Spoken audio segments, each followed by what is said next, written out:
Innal hamdalillah nahmaduhu wa nasta'inuhu wa nastaghfiruh wa na'udzu billahi min shururi anfusina wa min sayyiati a'malina may yahdihillahu fala mudilla lahu wa may yudlil fala hadiya lahu. Ashhadu an la ilaha illallah wahdahu la syarika lahu wa ashhadu anna Muhammadan abduhu wa rasuluh. Faya ibadallah usikum wa nafsi bitaqwallah faqad fazal muttaqun. Faqala Allah ta'ala fi kitabihil karim, ya ayyuhalladzina amanu taqullaha wa qulu qawlan sadida yuslih lakum a'malakum wa yaghfir lakum dhunubakum wa may yuti'illaha wa rasulahu faqad faza fawzan 'azima. Wa qala ta'ala, ya ayyuhalladzina amanu taqullaha haqqa tuqatih wa la tamutunna illa wa antum muslimun. Fa inna asdaqal hadithi kitabullah wa ahsanal hadi hadi Muhammad sallallahu alaihi wasallam wa syarrul umuri muhdatsatuha wa kullu muhdatsatin bid'ah wa kullu bid'atin dhalalah wa kullu dhalalatin finnar. Ma'asyiral muslimin rahimakumullah, puji dan syukur marilah kita sama-sama panjatkan kehadirat Allah Subhanahu wa taala. Alhamdulillah, berkat limpahan rahmat, hidayah dan inayahnya kita masih mendapatkan nikmat iman dan nikmat Islam.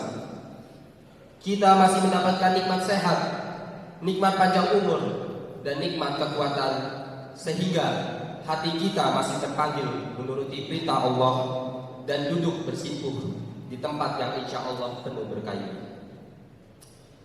Tidak sedikit saudara-saudara kita yang secara fisik terlihat sehat, namun kakinya tidak kuat dilangkahkan menuju masjid Allah. Mudah-mudahan mereka segera mendapatkan taufik dan hidayah, dan kita yang sudah mendapatkannya semoga senantiasa dipelihara oleh Allah dan diberi keistiqomahan hingga penghujung usia. Amin ya rabbal alamin. Salawat dan salam semoga tercurahkan kepada pemimpin dan suri tauladan kita, Nabi Muhammad sallallahu alaihi wasallam. Dengan perjuangan beliau, cahaya Islam telah sampai kepada kita, sehingga kita terbebas dari kejahilan dan kehinaan. Dan semoga salawat serta salam juga tercurahkan kepada keluarganya, para sahabatnya, dan pengikutnya hingga akhir zaman. Pada kesempatan kali ini, tidak lupa khatib wasiatkan kepada diri khatib pribadi dan kepada jamaah sekalian agar kita selalu meningkatkan kualitas iman dan takwa kita. Sebab iman dan takwa adalah sebaik-baik bekal untuk menuju kehidupan hakiki di akhirat kelak. Ma'asyiral muslimin rahimakumullah, Palestina adalah negeri tempat mi'raj Nabi Muhammad SAW. Negeri yang dibebaskan oleh Umar bin Khattab radhiyallahu anhu dari tangan kaum Nasara 6 tahun setelah wafatnya Rasulullah SAW. Kaum muslimin memerintah Palestina dalam kurun waktu yang sangat lama hingga akhirnya dikuasai kembali oleh kaum Nasara. Namun para pasukan Islam di bawah kepemimpinan Salahuddin Al-Ayyubi rahimahullah berhasil mengusir mereka dari Yerusalem. Dan kemudian pada zaman modern ini orang Yahudi berhasil menjajahnya dan mengusir para penduduknya. Palestina di zaman dahulu masuk dalam kawasan besar yang disebut dengan Syam. Sebutan Syam untuk saat ini mencakup wilayah Lebanon, Palestina, Yordania, dan Suriah. Negeri Syam merupakan negeri yang diberkahi oleh Allah Subhanahu wa taala. Di dalamnya terdapat Masjidil Aqsa yang pernah menjadi kiblat pertama umat muslim. Salah bagian dari negara Syam, yaitu Palestina, telah menjadi salah satu wilayah paling panas di muka bumi karena konflik yang terus terjadi antara Israel dengan bangsa Palestina. Semua itu bermula ketika pada tahun 1918 Inggris menguasai Palestina setelah sebelumnya dikuasai oleh Khilafah Utsmaniyah sejak 1517 hingga 1917. Liga Bangsa-Bangsa pada saat itu memberikan mandat kepada Inggris untuk menjadi penguasa administratif terhadap Palestina.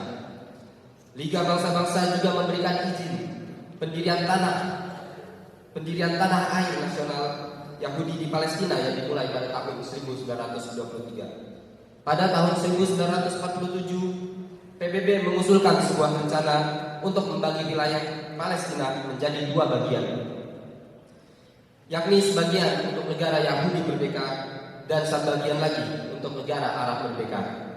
Sementara itu, kota Yerusalem akan dijadikan sebagai wilayah internasional dengan status khusus. Kelompok Yahudi jelas menyetujui rencana ini karena memang hal inilah merupakan rencana jangka panjang mereka. Tetapi bangsa Arab menolak mentah-mentah. Kaum Yahudi nekat mengumumkan pendirian negara Israel pada tahun 1948. Hal ini mengakibatkan terjadinya pertempuran Arab Israel pada tahun 1948 dengan hasil akhir kemenangan di pihak Israel dengan menduduki mayoritas wilayah yang dahulu dikuasai Inggris. Kemudian di dalamnya sebagian besar wilayah Yerusalem. Pada saat itu 700.000 warga Palestina diusir dari tanah airnya dan tinggal di berbagai wilayah pengungsian. Peristiwa inilah yang dikenal dengan Nakba. Pada tahun 1967, dalam perang selama 6 hari, Israel mencaplok wilayah jalur Gaza dari Yordania dan semenanjung Sinai dari tangan Mesir, juga dataran tinggi Golan dari tangan Suriah. Wilayah Sinai akhirnya dikembalikan ke Mesir setelah Mesir setuju untuk memenuhi syarat berupa pengakuan penuh atas kedaulatan negara Israel. Pendudukan Israel atas Palestina inilah yang sampai sekarang menjadi akar konflik berkepanjangan entah sampai kapan. Karena bagaimanapun juga mayoritas warga Palestina menghendaki hengkangnya Israel dari wilayah Palestina. Mereka tidak menerima solusi dua negara yang hidup berdampingan secara damai. Ma'asyiral muslimin rahimakumullah.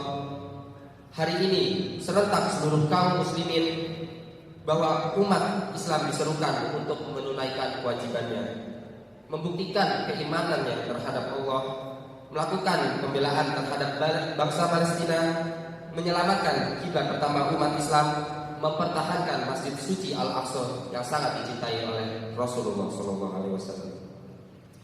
Maka izinkan kami untuk menunaikan kewajiban kami sebagai seorang muslim untuk menyambut seruan dari saudara-saudara kita, para murabitun dan murabitah, para penjaga Masjid Al-Aqsa, juga menjawab seruan para ulama dunia untuk membela dan menolong bangsa Palestina yang diberkahi Allah Ta'ala. Marilah kita berderma kepada saudara kita yang membutuhkan. Mari kita bantu saudara kita yang kesulitan. Mari kita ulurkan tangan kepada saudara kita yang lemah. Mari kita tolong saudara kita yang dianiaya. Mari kita selamatkan saudara kita yang ditindas. Dengan selalu memohon pertolongan kepada Allah Azza wa Jalla, kita berharap agar mereka bisa mengakhiri cobaan kehidupan di dunia ini dengan husnul khatimah. Amin ya rabbal alamin. Ma'asyiral muslimin rahimakumullah, bahwasannya fenomena perjuangan saat ini diantaranya bisa kita ambil dari potret saudara kita di Palestina. Tepat pada bulan November 2023 ini, saudara-saudara kita di Palestina menjadikannya sebagai bulan perjuangan. Mereka menyebutnya dengan nama Operasi Badai Al-Aqsa, yang merupakan bentuk atau gerakan perlawanan Hamas serta masyarakat Palestina terhadap penjajahan yang dilakukan oleh Zionis Israel laknatullah alaihi. Ma'asyiral muslimin rahimakumullah.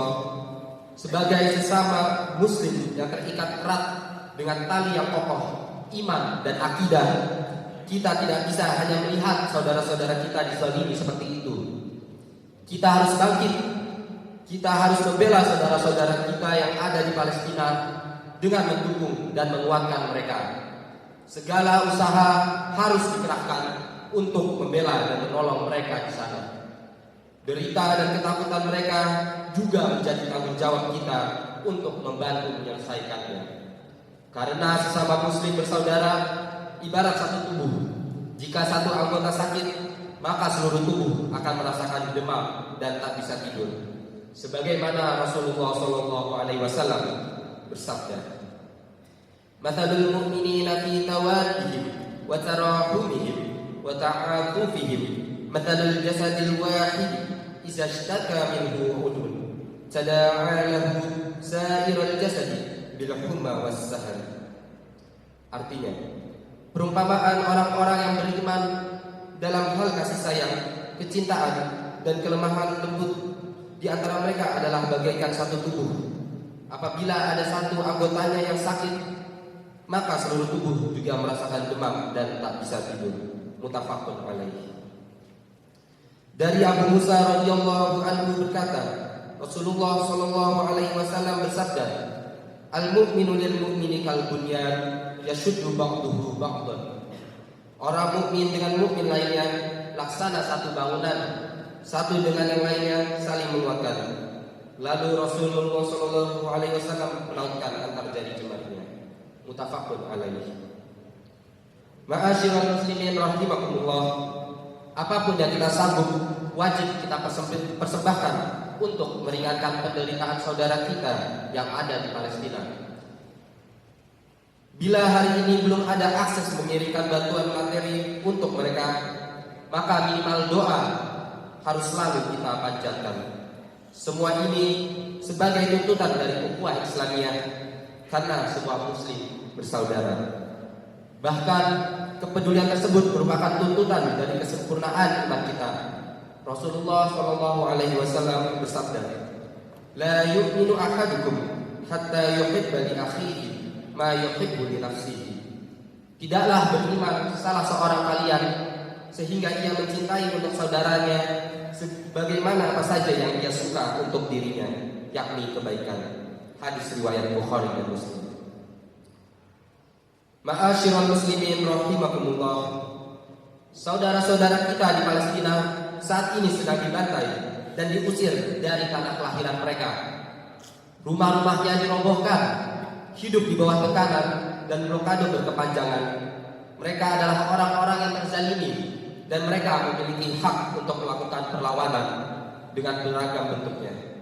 Seperti yang difirmankan oleh Allah Subhanahu wa taala dalam Quran surat Al-Hajj ayat 39 yang berbunyi, A'udzu billahi minasy syaithanir rajim. Udina lil ladzina yuqataluna bi annahum zulimu wa innallaha 'ala nasrihim laqadir. Telah diizinkan berperang bagi orang-orang yang diperangi, karena sesungguhnya mereka telah dianiaya dan sesungguhnya Allah benar-benar maha kuasa menolong mereka itu. Bangsa Palestina telah berperang dengan semangat keimanan mereka, mengerahkan tenaga baik dalam bentuk fisik, pikiran, dan menggunakan persenjataan yang sangat terbatas. Namun disitulah kekuatan sesungguhnya yang membuat musuh-musuh Allah menjadi takut. Sedangkan kita yang berada jauh dari mereka secara fisik, maka persiapkanlah materi terbaik dari doa terbaik kita untuk mereka. Karena setiap harta yang kita infakkan di jalan Allah niscaya akan mendapatkan balasan yang setimpal di sisi Allah Ta'ala. Ma'asyiral muslimin rahimakumullah. Sejatinya hari ini kita sudah diuji oleh Allah Ta'ala tentang seberapa kuatkah ikatan iman yang ada dalam jiwa kita saat saudara-saudara kita di belahan bumi di sana ditindas dan dizalimi. Seberapa sakitkah rasa yang kita alami ketika saudara-saudara kita di Palestina tersebut mengalami kesulitan hidup di bawah tirani tentara Zionis Israel laknatullah alaihi. Bukankah mereka juga bagian dari tubuh kita? Lalu apa yang telah kita lakukan untuk mereka? Barakallahu li wa lakum fil Qur'anil azim wa nafa'ani wa iyyakum bima fihi minal ayati wal dzikril hakim. Aqulu qawli hadza wastaghfirullaha li wa lakum wa lisairil muslimina min kulli dhanb fastaghfiruhu innahu huwal ghafurur rahim.